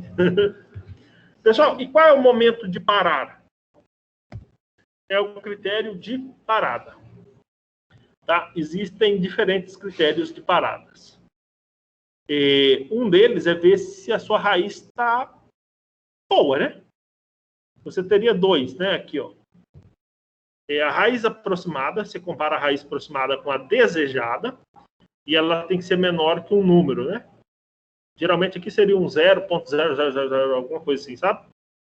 Você fala assim, a raiz, esse epsilon, você toma um epsilon igual, por exemplo, se tu programa lá no computador para ser 0,00005, né, por exemplo. Só citação.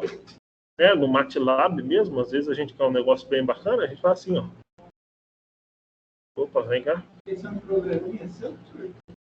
Aqui, para escrever? Não, esse MATLAB. Ah, o MATLAB. O MATLAB é um programa de programação para engenheiros, né? Aqui, ó, podia ser, tipo, 10 elevado a menos 10. Aí, um número bem pequeno. Significa que seu erro tem que ser 0,0000001, né? Então, quando a diferença entre a raiz aproximada e a esperada for 0,0, encerre o programa e exiba essa raiz. Esse é um critério. Outro critério. O que a gente falou? Que o f de x tem que ser igual a 0. Mas às vezes você fala assim, bom, não precisa ser igual a 0. Às vezes vai ficar demorando muito tempo para chegar no 0 e você já tem um 0.00000. Pode parar ali. Que é esse epsilon de novo, tá? Então a gente define esse epsilon já do começo, sabendo do que a gente quer, e a função vai parar quando atingir. Você pode escolher para atingir o critério i, o 2i ali, pode mandar os dois ao mesmo tempo, né? Você tem que satisfazer os dois, ou satisfazer um ou o outro, e também tem a possibilidade de número de iteração, que é uma coisa que a gente faz também, se a gente perceber. Eu tinha um programinha feito em Python, que eu fiz esses dias, para usar na disciplina de cálculo. Você lembra quando o professor de cálculo fala assim, aproximar de x tanto quanto se queira? Né? E aí eu escrevi um código em Python que você ia diminuindo o intervalo para se aproximar de x. E aí tinha uma possibilidade, que era você chegar muito próximo do x, e a outra era 1000 iterações. Se fizer 1000 iterações, encerra o programa. Porque também não quero que o programa fique rodando o dia inteiro, né? Mas era um exemplo parecido com esse. O Python é outra coisa. A gente não precisa necessariamente usar o MATLAB. O Python é um programinha aí que está na moda e que é de grátis. Porque o MATLAB tem que pagar. O Python é de graça e dá para fazer essas brincadeirinhas aí. Tá? Aqui está explicando isso que eu acabei de falar para vocês, questão de ir reduzindo o intervalo, né? Isso é uma possibilidade, tá? Isso é chamado de refinamento. É a fase 2 que é o refinamento. A fase 1 era localizar os intervalos, tá? Blá, blá, blá. Pronto, chegamos aqui aonde que interessa. Pessoal, normalmente a gente entraria para o intervalo. Vamos encerrar? Vamos mandar até terminar e depois a gente encerra? Vamos nessa toada aí, porque a gente já está perto do final mesmo. Tá? Então, os critérios, os métodos para a fase de refinamento são esses. Aqui nós temos 5, né? Método da bisseção, método da falsa posição, método do ponto fixo, Newton-Raphson e método da secante. São 5, mas no material de vocês não tem esses 5. Então, nós não vamos fazer os 5, nós vamos fazer só o que tem no material de vocês, tá? O material de vocês tem esses aqui, ó. Método da bisseção, falsa posição, interativo linear e Newton-Raphson. É o da secante que pulou aqui, né? Eu só tenho esses 4. Então, é com esses 4 que nós vamos trabalhar. E aí é o seguinte, cada aluno escolhe 2. 2. Sem conhecer, assim, só pelo nome. Eu posso fazer os 2 primeiros, pode ser? Porque geralmente o primeiro é mais fácil, né? Ou não? Tá bom. Então, os 2 primeiros aqui é Bianca, né? Isso. Bianca. E os 2 últimos para o Marco. Beleza. Aí o negócio é o seguinte, gente. O que vocês vão fazer com esses métodos? Um deles vocês vão me apresentar. E o outro vocês vão fazer o código. Isso. Porque aí vai ser o seguinte, você vai ler e vai falar assim, você não precisa fazer essa escolha agora, né? Tu escolheu já o método. A hora que tu começar a olhar para a cara do método, tu fala, isso aqui eu apresento como ele funciona e esse eu apresento. E aí, eu dou uma colher de chá para vocês também, que é o seguinte, eu já tinha conversado com a Bianca na aula passada e eu percebi que vocês não tiveram muita experiência com escrever a parte computacional, né? Porque normalmente o que eu faria aqui seria falar para vocês, vocês vão programar esse negócio aí. Né? Mas como eu percebi que não, eu vou então fazer um pouquinho diferente. Vocês vão usar o Google, o pai dos burros, e que todos os meus alunos fazem, né? Eu peço para eles programar, mas no final das contas o que eles fazem é mentir para mim, e o que eles fazem é pesquisar no Google. Pesquisam assim, método da abscissão MATLAB. E aí já vem o código pronto, né? Eu sei que já vem, né? Então a gente pede para o aluno programar, mas a gente já sabe que o aluno está o quê? Procura na internet, baixa, aí ele vê como que funciona, né? Então o que eu vou pedir para vocês não é para implementar, é para pegue um desses aí que tem. No site do MATLAB tem vários, mas vocês não precisam usar MATLAB, vocês podem usar Python, pode usar Octave. Vou escrever esses nomes aqui para vocês, tá? Ó, programas que vocês podem utilizar. MATLAB. MATLAB é pago, tá, gente? Não vou dizer que não existam versões com a licença por aí, que eu, pessoalmente, sou contra o uso, né? Mas é um software maravilhoso. Octave faz tudo que o MATLAB faz com os mesmos códigos, só que custa R$0. Octave, tá, escrevi errado. Custa R$0. Eu mesmo já usei muito Octave na minha vida. Octave. Mesmos códigos do MATLAB, só que custa R$0. E um outro programinha que até criança consegue programar é o Python. Python. Esse aqui é maravilhoso. Então, o mais fácil de linguagem, você acha qual desses três é melhor? Os 2 primeiros vai funcionar o código em qualquer um dos 2. Se tu digitar MATLAB, funciona no Octave. Mas o Python é até mais fácil, eu não sei. O que eu vou dizer para vocês é faça o seguinte. Digita assim no Google, método da abscissão em MATLAB. Método da abscissão em Python. E aí você vai baixar e vocês vão tentar rodar ele no programa. Né? Aí vocês procurem aí vídeos tutoriais de como instalar cada programa. Eu acho que às vezes nem precisa, né? O Python mesmo dá para você rodar na internet. Tem um negócio chamado Jupyter, né? Você vai ali no próprio navegador da internet e executa o código ali, sem precisar de instalar programa. Tá? Mas, enfim, vocês vão dissecar o código que vocês acharem lá. Achei um código do método da falsa posição. Você vai dissecar ele. Você vai falar, aqui o cara fez o quê? Aqui ele fez a fase 1, né? Ele encontrou os intervalos. Aqui ele fez o quê? Aqui ele está fazendo a derivada, né? Se for o Newton-Raphson, ele deriva, né? Então, vocês vão dissecar esse código para me apresentar. Certo? Então, Bianca vai pegar um dos métodos e fazer um PowerPointzinho explicando ele, e o outro ela vai dissecar um código que ela tem direito de procurar no Google ou mesmo em livros, que alguns livros trazem programado. Mesma coisa você. Um dos métodos que você escolheu, tu apresenta como ele funciona e o outro tu disseca o código de alguém que tu achar por aí. Beleza? Então esse é o trabalho. Quando que vocês vão me entregar esse trabalho? Dia 21. Vão apresentar e entregar dia 21. Porque nós temos feriado dia 7 e dia 14. Só que eu tenho que lançar a nota antes. Então como é que vai funcionar? Eu vou emprestar 500 pontos para vocês. E eu estou aguardando ansiosamente para retirar esses 500 pontos na prova 2.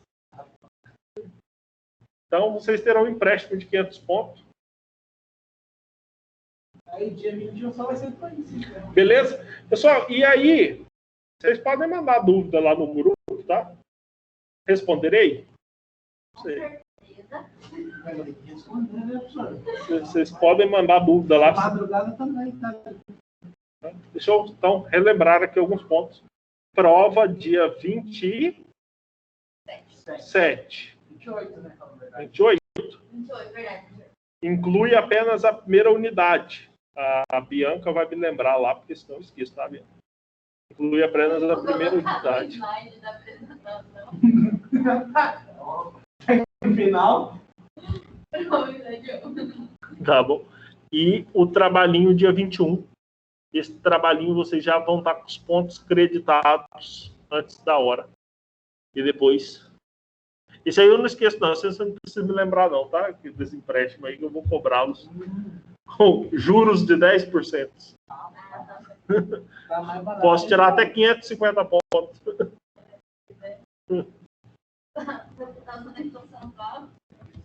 Beleza, gente? Ó, eu vou fazer o seguinte.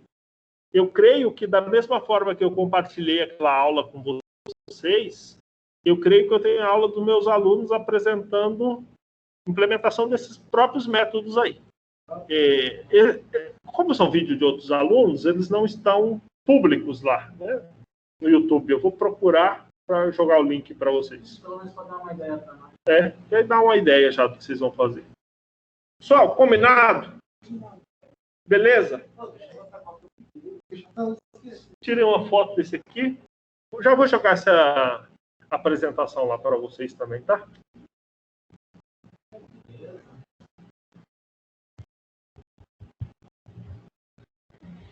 E dessa maneira a gente dá uma equilibrada aí nesses feriados aí que caem todos na terça-feira. Em outubro tem mais, né? Não, acho que não, hein? Não tem um feriado em outubro. Na terça, não. Acho que não. Pelo meu planejamento, é só agora, antes da primeira avaliação, que tem essa palhaçada.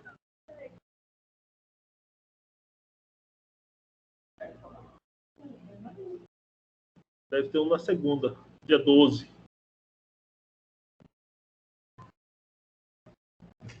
De outubro, terça-feira. É na terça-feira? Nossa, é. Não acredito. Eu já tava marcando esse esquema para pescar.